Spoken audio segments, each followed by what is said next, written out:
Bon, super. Je peux y aller? Ouais. Ouais. Oui, parfait. Moi, pour la technique de cueillette, j'avais choisi l'observation. Puis la définition que j'ai trouvée sur larousse.fr, j'en ai pris deux parce qu'ils étaient assez complémentaires. J'avais compte rendu, remarque, réflexion de quelqu'un qui a observé, étudié quelque chose ou action de regarder attentivement les phénomènes, les événements, les aides pour les étudier, les surveiller, en tirer des conclusions. La deuxième est super bonne. Mhm. Puis ensuite, j'ai des caractéristiques par rapport à l'observation. Dans le fond, c'est vraiment une focalisation sur le comportement plutôt que sur les déclarations. Fait que c'est vraiment, ça le dit dedans, c'est vraiment de l'observation. Fait qu'on regarde ce que les gens font plutôt que ce qu'ils disent. Puis, il n'y a aussi aucune intervention, sauf dans un des types de l'observation participante. Il y a une intervention qui se fait, mais en majorité, il n'y en a pas. Puis, la méthode scientifique de l'observation, c'est une description de l'observation doit être fidèle à la situation réelle et il est important de faire des rapports systématiques pour qu'ils soient représentatifs. Fait que dans le fond, c'est juste ce que tu étudies, il faut juste que ça soit valide, là, comme on a vu en MQ. Là. Fait que dans le fond, ce que tu étudies, il faut que ça soit réellement ce que tu veux savoir. Puis, seulement besoin du chercheur, aucun instrument nécessaire. Ben, ça, tu sais, ça peut prendre, tu prends des notes puis tout, mais sérieusement, ça ne demande pas beaucoup de moyens pour faire de l'observation.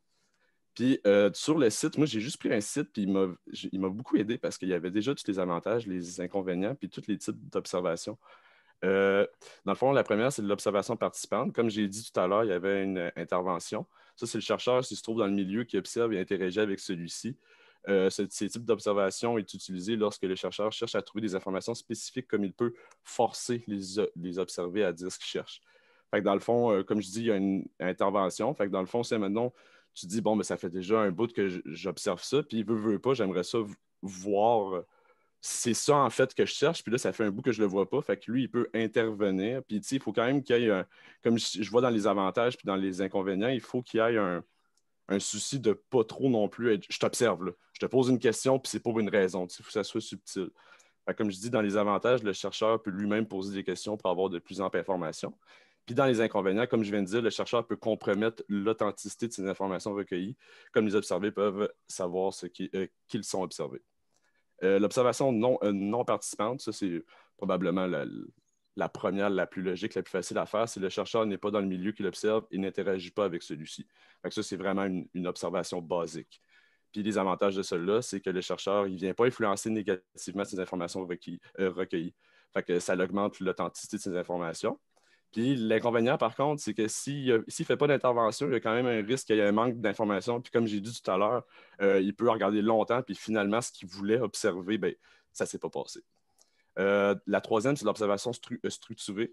C'est une observation qui a des critères instaurés au préalable. Fait que dans le fond, la personne, elle peut avoir une longue feuille ou juste un document avec plusieurs pages, puis dans le fond, elle a des petites cases, si on veut. Ça, c'est une façon de le faire. Puis lorsqu'elle finit par observer quelque chose chez les gens, bon, OK, elle va le cocher. Fait que dans le fond, elle a déjà un plan. Elle sait ce qu'elle veut voir, elle veut juste avoir des preuves vraiment. Fait qu'elle a une hypothèse dans sa recherche qui est quand même déjà avancée, tu sais. Puis, je peux passer vite sur les avantages et les inconvénients, pas prendre trop de temps non plus, là. Puis l'observation non structurée, c'est que le chercheur, avec cette technique-là de cueillette, il ramasse un maximum d'informations pour au final se faire un rapport narratif. Fait que ça, dans le fond, c'est quand ils disent un rapport narratif, c'est qu'il veut avoir une vue de l'ensemble, vraiment que ça ne soit pas juste, OK, moi, je parle exactement de ce problème-là, ben, parce que ce problème-là, il y a des causes au problème, puis il y a des solutions à ce problème-là. Fait que dans l'observation non structurée, tu as une chance d'aller chercher tellement d'informations que tu n'as pas juste vraiment ton problème. Ton problème, il se fait influencer par quelque chose, puis il influence d'autres choses. Puis l'avantage de ça, c'est que tu as un maximum d'informations, justement, comme je dis, pour avoir une vue d'ensemble. L'inconvénient, par contre, c'est que tu as une facilité de te perdre dans l'amas d'informations que les recherches que tu as obtenues. Fait que tu as ta perte de ta ligne directrice. Fait qu'en résumé, c'est plus facile de faire des erreurs. Puis dans le fond, l'observation non structurée, elle vient vraiment faire face à l'observation structurée, tu sais, parce que, comme je disais, tu es vraiment encadré dans ta recherche, dans l'observation structurée. Fait que dans les avantages, c'est que tu ne peux pas te perdre, en fait. À tous les moments, si tu es moins efficace dans ton observation, ben, tu as quand même ton plan. Tu peux te fier dessus. Fait que moi, ça fait pas mal le tour. Puis pour la consommation engagée, moi, je disais juste que c'est une technique de cueillette que ça peut être quand même assez facile à faire. Admettons, tu veux savoir si les gens consomment beaucoup local, ben, tu sais que dans la rue, admettons, dans le vieux, il y a plusieurs petites boutiques, ben, tu t'installes là, puis tu regardes l'achalandage au jour le jour. Puis aussi, dans les épiceries, comme j'ai écrit, c'est plus facile.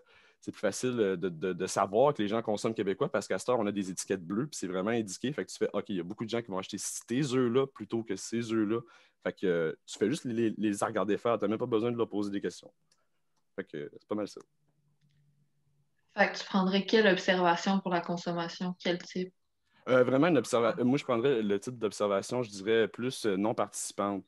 OK. Parce, parce que, comme on disait, quand tu vas poser une question aux gens, comme le prof il disait, il y a plus la vertu à quelque part. Tu vas dire, ah ben oui, c'est clair que je veux consommer engagé, c'est clair que je veux faire ci, c'est clair que je veux Ah faire ouais. ça. Fait que quand tu les laisses faire, sérieux, ils agissent vraiment c'est dans la nature, tu sais, ils font ce qu'ils veulent, tu sais, ils sont pas observés, puis ils ont juste eux autres mêmes. Fait que d'après moi, je pense la non-participante, puis peut-être s'aider avec une structurée OK, pour ouais. pas se perdre.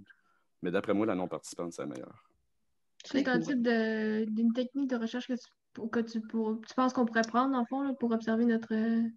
Ben oui, comme j'ai dit, sérieusement, moi, le bout ici que j'ai fait la consommation engagée, ça m'a pris 2 secondes à faire parce que c'est quand même facile, c'est logique, là. Puis comme je disais, comme le professeur a dit, tu poses des questions aux gens à la seconde que tu vas leur demander, c'est clair qu'ils vont toujours avoir, comme j'ai dit, la vertu. Oui, oui, c'est clair, je veux le Ouais, faire. ouais. Fait que moi, je dis juste à regarder comme ça, non participante, les laisser faire, je pense que ce serait la meilleure C'est façon. simple à regarder. Hein? Genre, c'est simple, ta technique est simple, comme elle n'est pas Ouais, compliquée. c'est ça. Puis justement, moi, je dirais qu'il faudrait pas, si je voudrais rajouter, il faudrait pas la faire non structurée parce que justement, c'est tellement simple, c'est facile. Tu peux voir des 200, 300 personnes rentrer dans ces boutiques-là. Mettons une rue qui a 6 boutiques là, ou 4-5 boutiques. Tu peux voir beaucoup de gens. Fait que moi, je dirais plus vers la structurée là, pour s'aider. Comme c'est simple, c'est facile, tu n'as rien à faire. Fait que l'information est facile à accumuler. Fait que d'après moi, pour pas se perdre, ce serait meilleur avec On une va pas se structure. perdre dans la consommation générale. Ouais, c'est ça aussi. Là. Non. OK. Ben, je pense qu'on pourrait continuer avec l'analyse de contenu, qui est le mode de recherche que Je j'ai peux cité. arrêter. Euh, Ça fait 7 minutes 20, pratiquement. Je parlais vite. Là. que vous voyez mon... Ouais. Ouais. Je commence.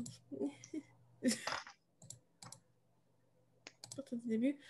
Pour l'analyse de contenu, l'analyse de contenu est un mode de traitement d'information.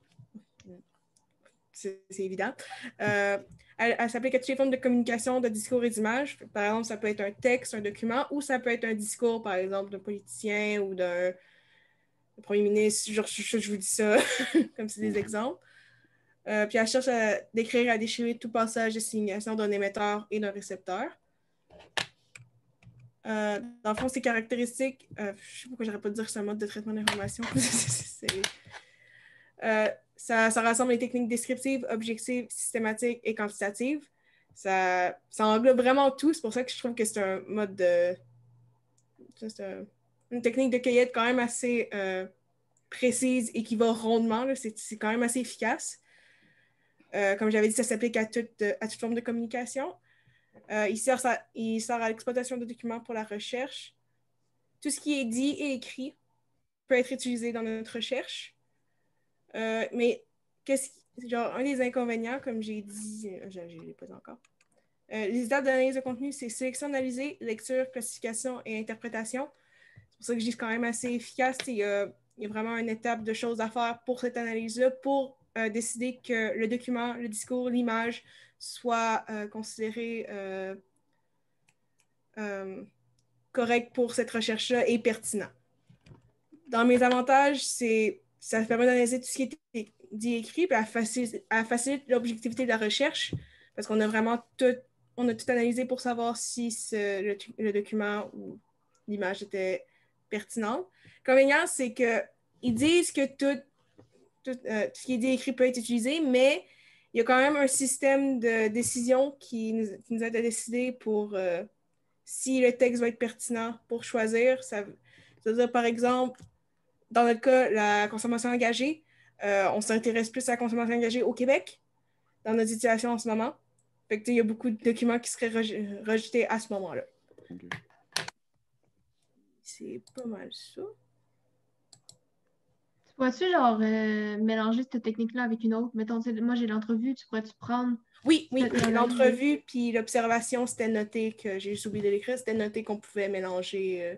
Par exemple, une entrevue, par exemple, dans un journal, peut être utilisée comme texte que l'analyse de contenu va étudier pour savoir sa pertinence, dans le fond. Puis est-ce que tu avais vu, dans le fond, est-ce que tu sais comment genre, on pourrait l'utiliser avec la consommation? Ben, Donne-moi un instant.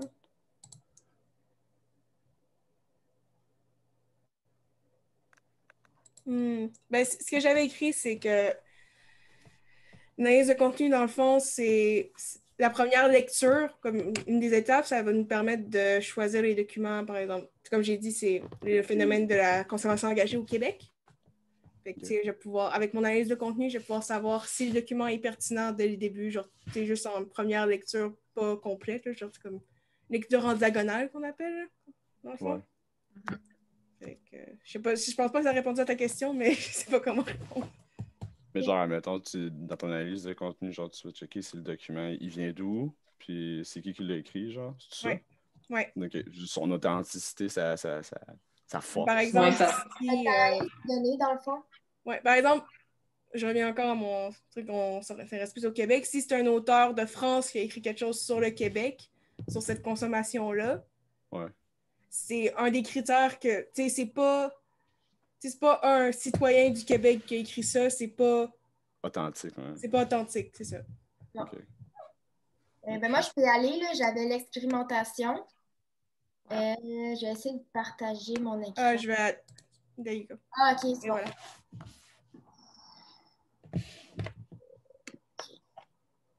Est-ce que vous voyez? Ouais.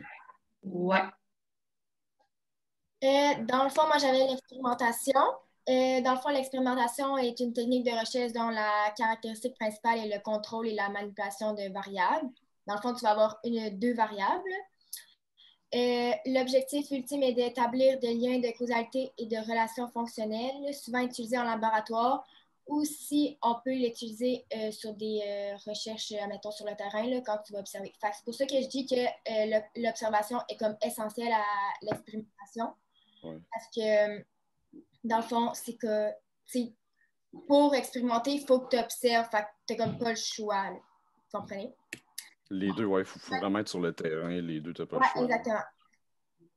Dans le fond, les avantages, c'est vraiment précis et clair. Puis il y a une méthode très efficace pour. Dans le fond, c'est une méthode très efficace pour mettre en évidence les relations causales existantes avec diverses variables. Fait que, comme je vais vous donner un exemple tantôt, là, vous allez pouvoir voir les deux variables puis voir comment qu'on fait. Sinon, les inconvénients, c'est que dans le fond, l'expérimentation, ça s'intéresse souvent plus à comment ça va marcher que qu'est-ce que c'est. Fait admettons qu'on prend un exemple avec la consommation, on va s'intéresser à comment ça marche, mais pas qu'est-ce que c'est. Fait OK, ouais. je sais pas si vous comprenez, mais comme... Ses effets, ouais, ses effets. Puis... OK. Puis aussi, l'expérimentation ne permet d'étudier que les phénomènes pour lesquels il est possible d'isoler une variable. Fait que, dans le fond, ce que ça dit, ça, c'est que tu ne peux pas évaluer toutes les sortes de phénomènes. Puis, j'ai une source ici, là. C'est pas ça, pas en tout. Attendez. C'est ça ici, c'est en fond, c'est sur kr.info. C'est que ils disent que la méthode de recherche ici n'est pas adaptée pour tous les problèmes ni les contextes. Fait que c'est pas réalisable. Il y a plein de... Mettons que tu choisis un sujet, mais ça ne va pas être réalisable avec l'expérimentation. Je sais ce que vous comprenez. OK, ouais. Ouais, comprenez. Okay. Sinon, aussi, j'avais ici les méthodes... Mais ça gosse un peu. Les étapes de la méthode expérimentale, il y en a 3. Il y avait l'observation, comme je l'ai dit tantôt, qui est essentielle, l'hypothèse, puis après ça, il va y avoir l'expérimentation. Donc, on a besoin de l'observation puis l'hypothèse pour faire la méthode expérimentale. Puis, je vais finir avec ça ici. Dans le fond, pour la consommation engagée, afin d'utiliser la technique de l'expérimentation avec la consommation engagée, on a besoin de variables pour après déterminer la causalité de la consommation. Donc, comme je vous dis dans l'exemple, c'est qu'admettons qu'on fait une étude, on va voir des consommateurs 2 fois. Donc, la première fois, ils ne vont pas acheter de produits d'ici. Puis la deuxième fois, ils vont acheter des produits d'ici. Puis après ça, on va prendre les 2 données. Puis on va voir s'ils ont aimé ça, puis s'ils n'ont pas aimé ça, puis s'ils vont en racheter ou s'ils ne vont pas en racheter. C'était ça pour moi. Ah, mais dans le fond, c'est ça que j'avais sorti ma page. Dans le fond, l'observation participante, c'est vraiment, il y a un bout quand même d'expérimentation, tu sais, parce que je veux pas, tu t'en viens, moi, en tout cas, c'est l'image que j'ai dans la tête, là, tu t'en viens pichenoter ce que tu t'en viens étudier, tu sais, tu viens le déranger pareil, fait que tu crées quelque chose, là, tu crées un effet, là. Oui, c'est ça, ben exactement, les deux sont vraiment ensemble. Ouais. Puis ben moi, je ne le conseillerais pas pour prendre ça, là, comme je vous ai dit, parce que ça ne se fait pas avec tous les sujets d'études. Là. Non, clairement.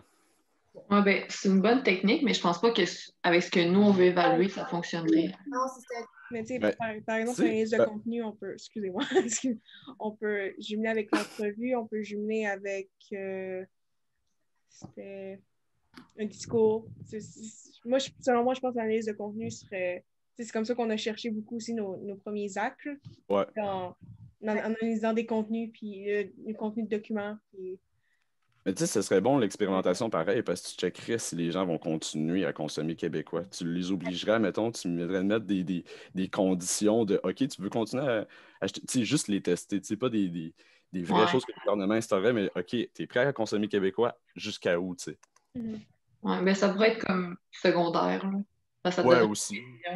Ça peut venir après, tu sais, ouais. Ouais, c'est ça. Mais tu pourrais pas, mettons, mettre que 2 produits ou 2 boutiques, puis les comparer, voir le monde, ils vont-tu opter pour un des deux, genre, je sais pas si c'est clair. Ouais.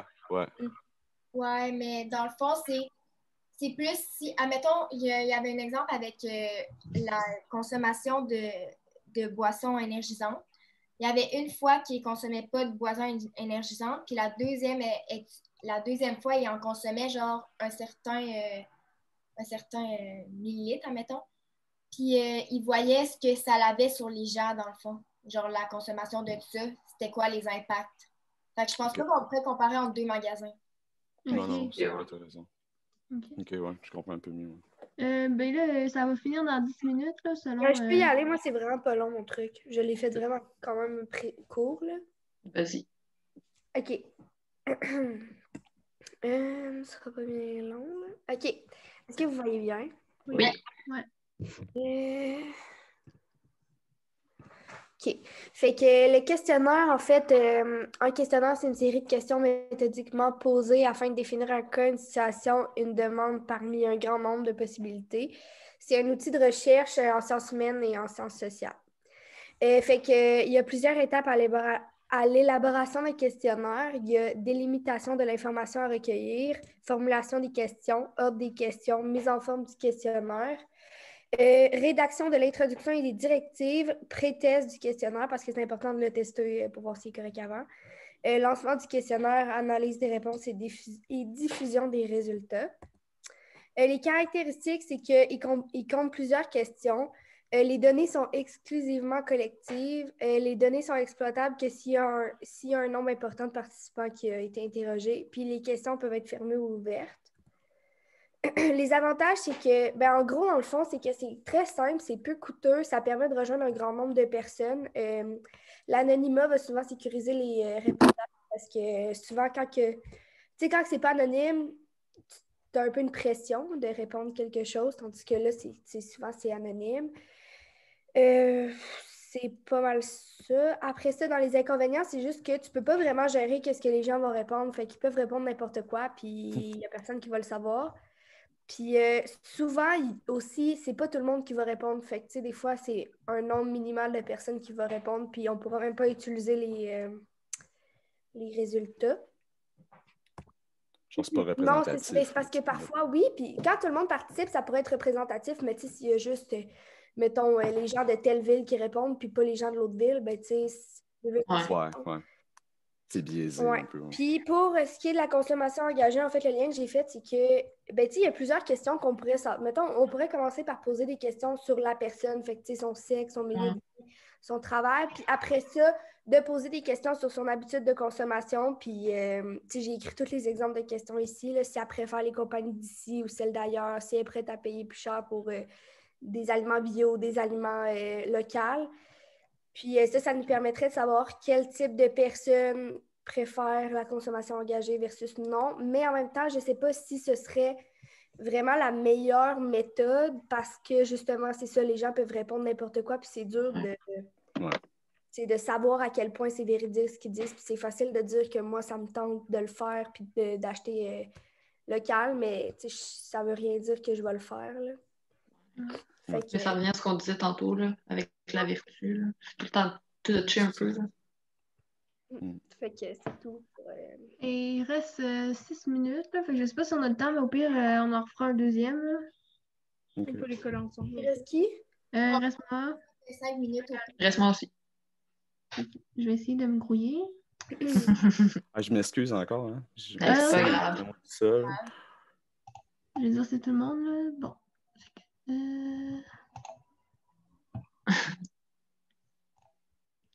Donc, l'entrevue. Peut-être que je fasse partir ça.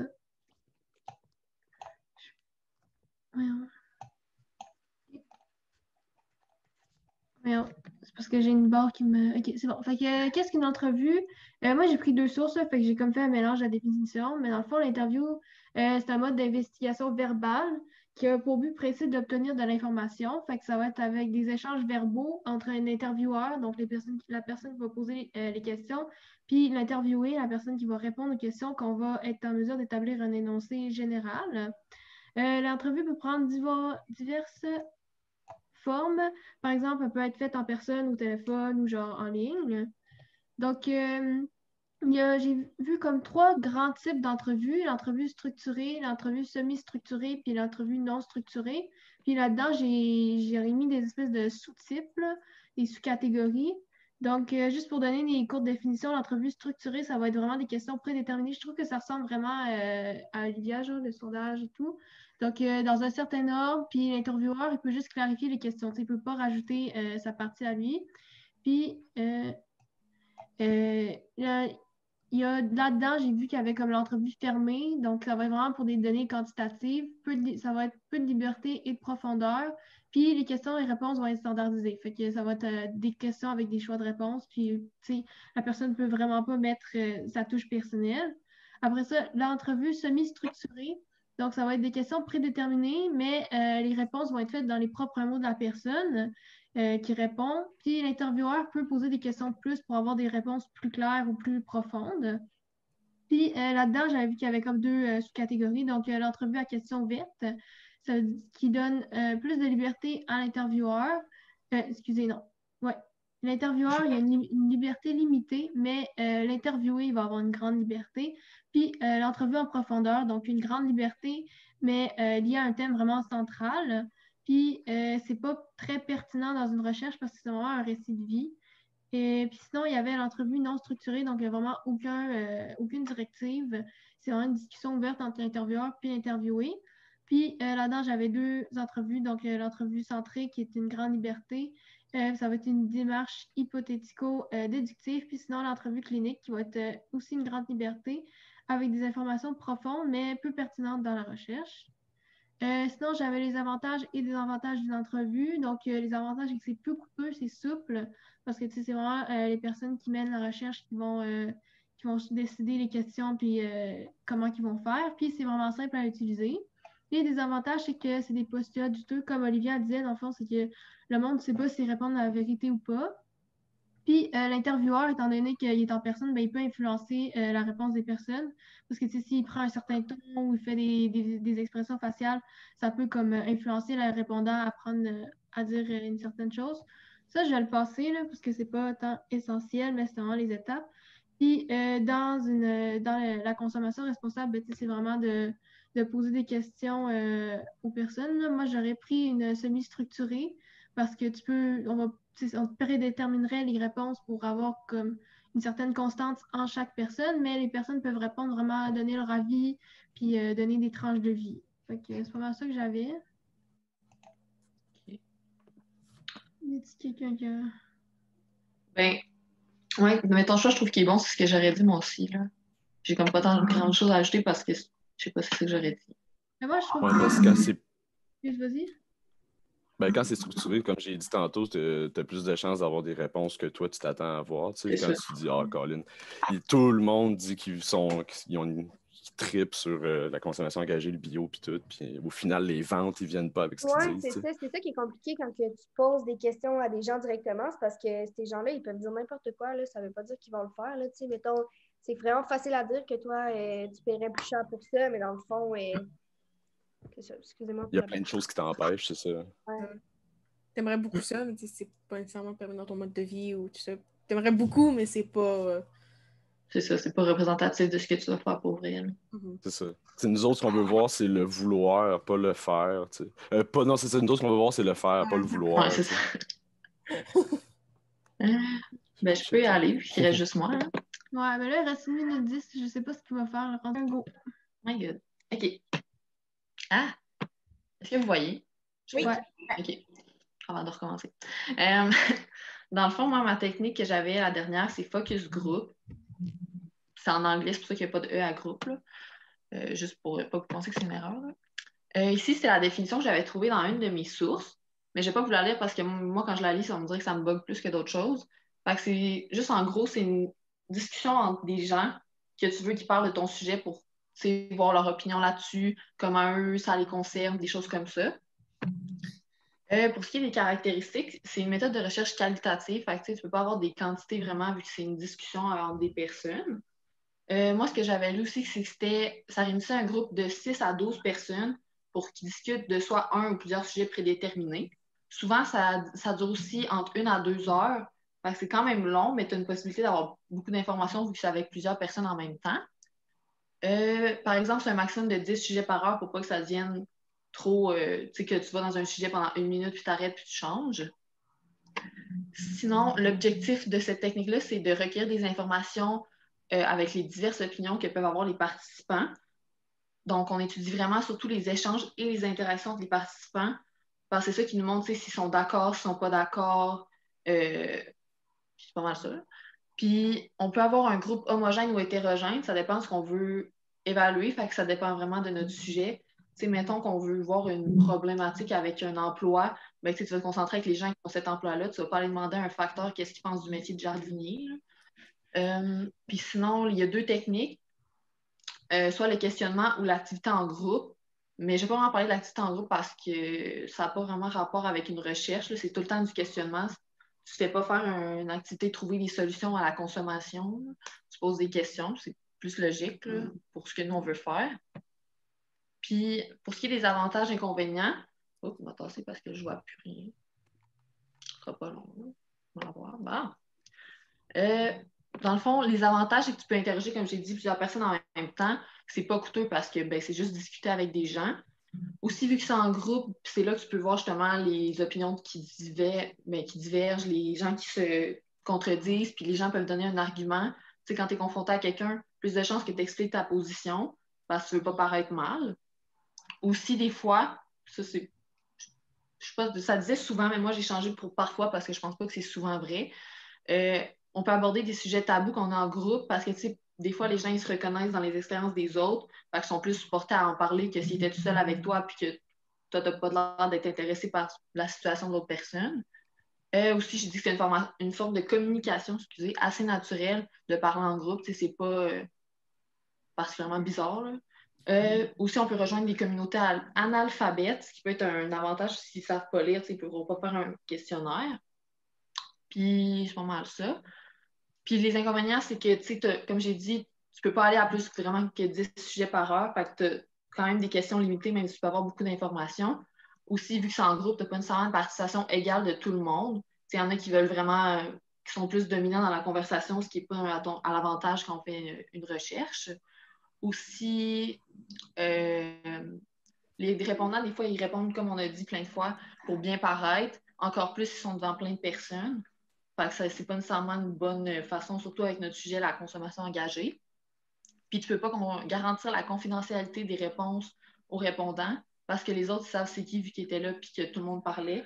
C'est souvent les gens, c'est ça qui est comme un bémol. Puis tu peux pas généraliser ce que tu entends dans un focus group. Fait que c'est plus pour te donner une idée que pour faire ta recherche en tant que telle. Puis aussi la personne qui dirige le débat doit justement tempérer le débat. Fait qu'elle n'est pas tout à fait dans son rôle d'observateur puis d'interrogateur, en tout cas. Je pense que vous comprenez. Ouais. Puis sinon, par rapport à notre thème à nous, là, je prendrais un groupe hétérogène avec des techniques de questionnement. Pourquoi hétérogène? Parce que le but de la consommation, c'est pas juste de voir si les jeunes, ils consomment de façon engagée, c'est de voir si les consommateurs en général au Québec. C'est pour ça que je prendrais hétérogène. Technique de questionnement, comme je vous ai dit, activité de groupe. Quand j'ai lu, c'était, mettons, dans une compagnie, trouver les solutions pour être plus efficace, ce qui s'appelait pas du tout, selon moi, la consommation. Puis aussi, je dirais qu'on prend les questions qu'on vous poserait, ce ne seraient pas des questions juste axées sur la consommation engagée, c'est pour avoir une vue un peu plus d'ensemble. C'est pour ça que ce ne serait pas nécessairement une bonne technique à valoriser, mais pas à valoriser, à choisir, là, parce que on verrait plus une vue d'ensemble qu'une vue vraiment spécifique, puis que ce serait pas, comme j'ai dit, vu qu'on ne peut pas la généraliser, c'est pas tant bon pour une recherche. Là. C'est pas mal ça. Mais c'est intéressant, tu sais, moi, je vais faire une petite entrevue, excusez. Dans mon cours d'anthropo, il a fallu que j'aille anonymement dans c'est un focus group, c'est les AA. Ça ressemble pas mal à ça. Puis c'est là que j'y pense, ça a vraiment été un mélange entre un focus group puis l'observation, rentrer là, puis à regarder ce qu'ils font. Puis je pensais pendant que tu parlais, ce serait bon, pareil, utiliser ça pour la consommation engagée, parce que quand tu es dans... Moi, j'ai vu le phénomène, là, justement, d'être dans cette salle-là, dans le sous-sol d'une église.